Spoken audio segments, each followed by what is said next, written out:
Fui estagiário no Nickelodeon Studios por um ano, em 2005, para concluir meu curso de animação. Não era remunerado, é claro, a maioria dos estágios não são, mas tinha algumas vantagens além do aprendizado. Para os adultos pode não parecer grande coisa, mas para a maioria das crianças da época, seria enlouquecedor. Como eu trabalhava diretamente com os editores e animadores, tinha a oportunidade de assistir aos novos episódios dias antes de irem ao ar. Vou direto ao ponto, sem dar muitos detalhes desnecessários. Eles tinham lançado o filme do Bob Esponja recentemente e toda a equipe estava exausta criativamente, então levou mais tempo para começar a nova temporada. Mas o atraso durou mais do que o esperado, por razões muito mais perturbadoras. Havia um problema com a estreia da quarta temporada, que atrasou tudo por vários meses. Eu e outros 2 estagiários estávamos na sala de edição,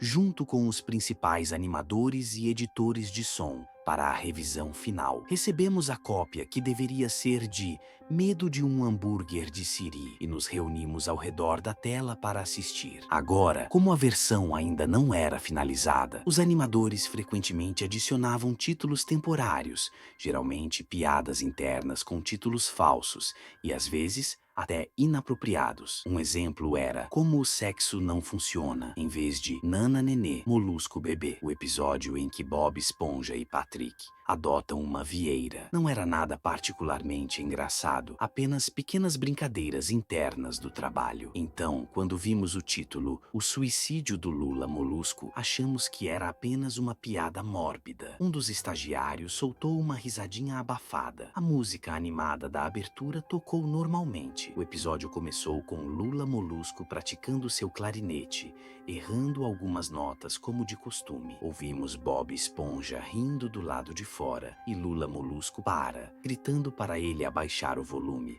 já que tem um concerto naquela noite e precisa ensaiar. Bob Esponja diz ok e vai encontrar Sandy junto com Patrick. A tela de bolhas aparece e em seguida vemos o final do concerto de Lula Molusco. É aí que as coisas começaram a ficar estranhas. Enquanto Lula Molusco tocava, alguns quadros se repetiam, mas o som não. Normalmente o som é sincronizado com a animação, então isso não é comum. Mas quando ele parou de tocar, o som continuou e terminou como se o erro nunca tivesse acontecido. Houve um murmúrio na plateia antes de começarem a vaiá-lo. Mas não era uma vaia normal de desenho animado. Havia ódio real naquelas vozes. Lula Molusco estava em quadro inteiro e parecia visivelmente assustado. A cena corta para o público, com Bob Esponja no centro do enquadramento, e ele também está vaiando, algo muito diferente do que se esperaria dele. Mas o que realmente nos deixou desconfortáveis foi que todos na plateia tinham olhos hiperrealistas. Eram detalhados demais. Claramente não eram fotos de olhos humanos reais, mas pareciam mais reais do que qualquer coisa feita por CGI. As pupilas eram vermelhas. Alguns de nós se entreolharam, obviamente confusos, mas como não éramos os roteiristas, não questionamos se aquilo fazia sentido para crianças.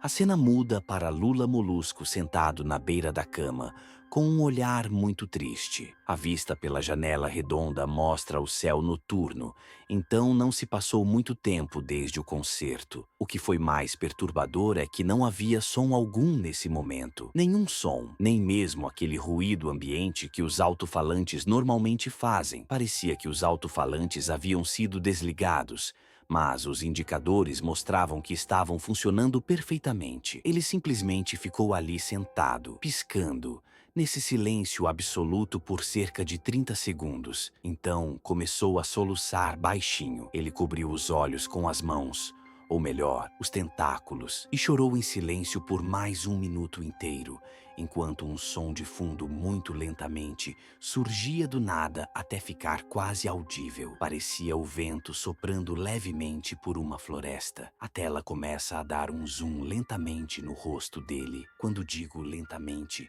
quero dizer que só é perceptível se você comparar imagens tiradas com uma diferença de 10 segundos entre elas. Seu soluço fica mais alto, mais carregado de dor e raiva. A tela então dá um pequeno espasmo, como se contorcesse sobre si mesma por um breve segundo, antes de voltar ao normal. O som do vento soprando pelas árvores começa a ficar gradualmente mais alto e intenso, como se uma tempestade estivesse se formando em algum lugar. A parte mais perturbadora é que esse som, junto com o choro do Lula Molusco, parecia real, como se o som não estivesse vindo dos alto-falantes, mas sim como se os alto-falantes fossem buracos por onde o som estava vazando de outro lugar. Por melhor que fosse a qualidade do áudio que o estúdio costumava ter, eles não possuíam equipamentos avançados o suficiente para produzir um som com esse nível de realismo. Abaixo do som do vento e do choro,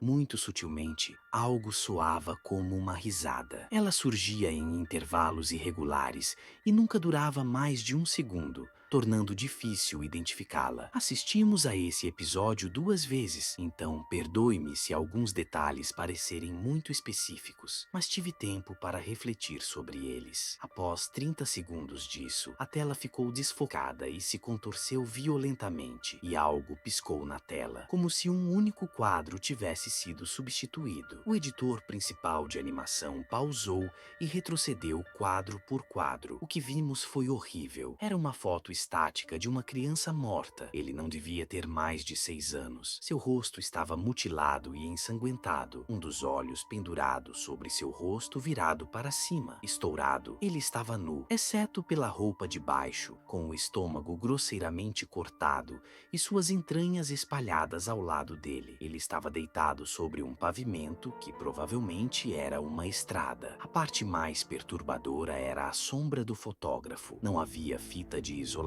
de cena de crime, nem etiquetas de evidência ou marcadores, e o ângulo da foto estava completamente errado para uma imagem destinada a ser prova. Parecia que o fotógrafo era a própria pessoa responsável pela morte da criança. Ficamos, é claro, horrorizados, mas continuamos, esperando que fosse apenas uma piada de mau gosto. A tela voltou para o Lula Molusco, ainda soluçando, mais alto do que antes, agora com metade do corpo no enquadramento. Agora parecia haver sangue escorrendo de seus olhos pelo rosto. O sangue também foi feito em um estilo hiperrealista, parecendo tão real que se você tocasse na tela, sentiria sangue nos dedos. O som do vento agora parecia o de um vendaval atravessando a floresta. Havia até estalos de galhos quebrando. A risada, agora um tom barítono profundo, durava mais tempo e ocorria com mais frequência. Após cerca de 20 segundos, a tela novamente se torceu e mostrou um único quadro de uma foto. O editor hesitou em voltar.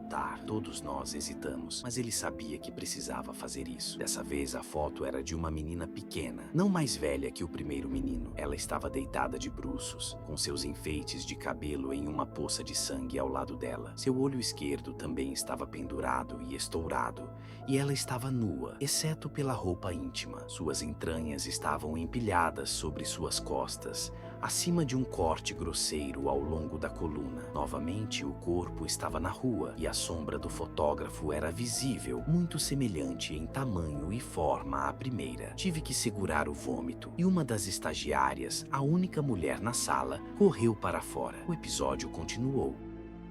Cerca de 5 segundos depois que essa segunda foto foi exibida, Lula Molusco ficou em silêncio, assim como todos os outros sons, como havia sido no início da cena. Ele abaixou os tentáculos, e seus olhos agora eram hiperrealistas, como os de antes no início do episódio. Eles estavam sangrando, injetados de sangue e pulsando. Ele apenas encarava a tela, como se estivesse olhando diretamente para o espectador. Após cerca de 10 segundos, ele começou a soluçar novamente, desta vez sem cobrir os olhos. O som era penetrante e alto, e o mais aterrorizante de tudo era que seus soluços agora estavam misturados com gritos. Lágrimas e sangue escorriam pesadamente pelo seu rosto. O som do vento voltou, assim como a risada de voz profunda, e dessa vez a foto estática durou por 5 quadros. O animador conseguiu pausar no 4º quadro e voltou para trás. Dessa vez, a foto era de um menino, da mesma idade dos anteriores,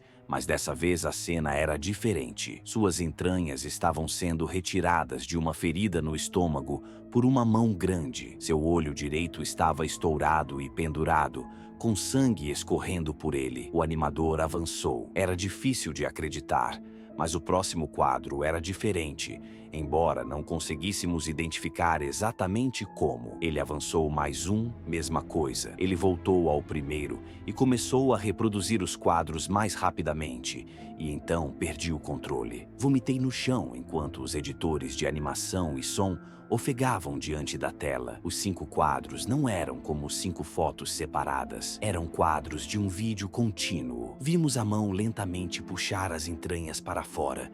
Vimos os olhos da criança focando nisso, e até vimos 2 quadros em que a criança começava a piscar. O editor-chefe de som mandou parar tudo e disse que precisava chamar o criador para ver aquilo. O Sr. Hillenburg chegou em cerca de 15 minutos. Ele estava confuso sobre o motivo de ter sido chamado, então o editor apenas continuou a exibição do episódio. Assim que os quadros foram mostrados, todos começaram a gritar, e então todo o som parou novamente.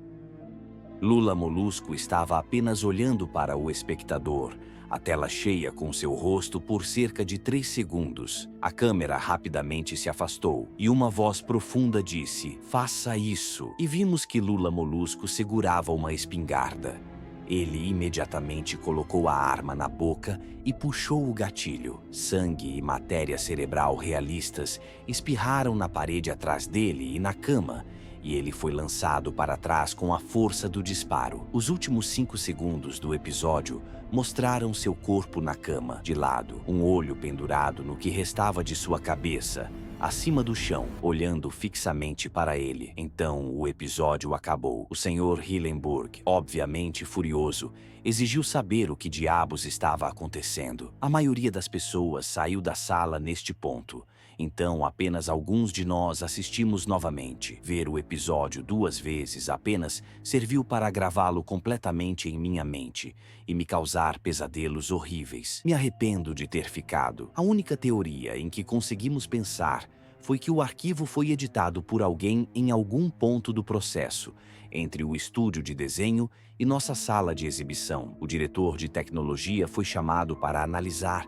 Quando isso aconteceu, a análise mostrou que o arquivo realmente havia sido sobrescrito com novo material. No entanto, o carimbo de data e hora mostrava que a alteração foi feita meros 24 segundos antes de começarmos a assistir. Todo o equipamento foi examinado em busca de software ou hardware desconhecido, bem como falhas que pudessem ter causado um erro no registro de tempo. Mas tudo estava normal. Não sabemos o que aconteceu e até hoje ninguém sabe. Houve uma investigação devido à natureza das fotos, mas nada foi descoberto. Nenhuma das crianças foi identificada e nenhuma pista foi obtida, nem nos dados digitais, nem nos elementos físicos das imagens. Eu nunca acreditei em fenômenos inexplicáveis antes, mas agora que algo aconteceu e não posso provar nada além de um relato pessoal, penso 2 vezes sobre certas coisas.